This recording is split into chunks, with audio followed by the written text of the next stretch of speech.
Hello बच्चों, देखिए इस प्रॉब्लम में एक सेल दिया हुआ जिसका ईएमएफ 12 वोल्ट है और एक एक्सटर्नल रेजिस्टेंस है which can be its value can be varied and we have to find the value of maximum power delivered to this external resistance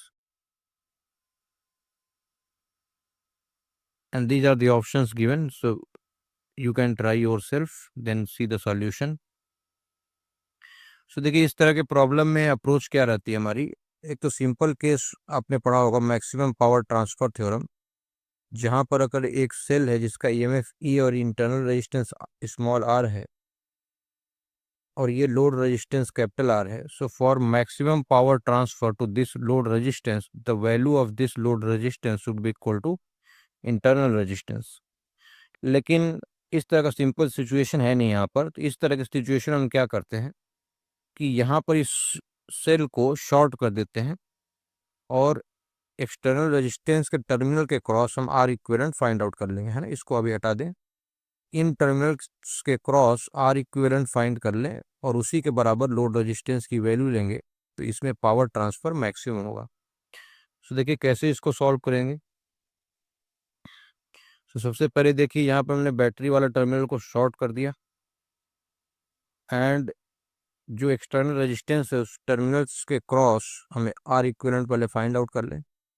so देखिए 2 ओम एंड 2 ओम ये parallel में हो गए, तो इनका इक्विवेलेंट रेजिस्टेंस होगा 2 into 2 upon 2 plus 2 and ये 2 इसके साथ सीरीज में हो जाएगा। So the equivalent resistance across the terminals A and B will be 3 ohm. So therefore for maximum power transfer load resistance should be 3 ohm. तो ये 3 ओम हो गया। तो अब देखिए यहाँ से क्या करंट आ रहा होगा, ये कैसे फाइंड आउट करें। तो सबसे पहले तो हम आर इक्विवेलेंट फाइंड आउट कर लें across the terminals of battery.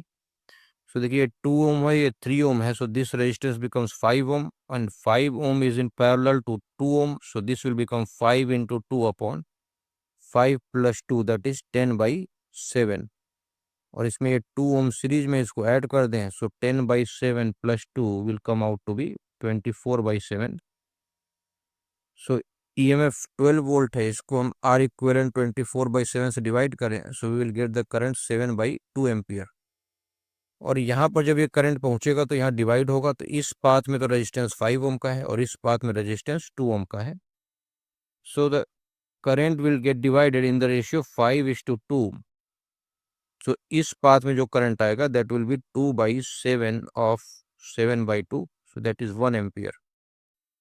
सो इस लोड रेजिस्टेंस में 1 एम्पियर का करंट जाएगा। सो द मैक्सिमम पावर की जो वैल्यू होगी that will be I square R. So I की वैल्यू हम 1 एम्पियर ले लें, so 1 square into external resistance इसके बराबर होगा, so that is 3 ohm. So 1 square into 3, so answer will come out to be 3 watt.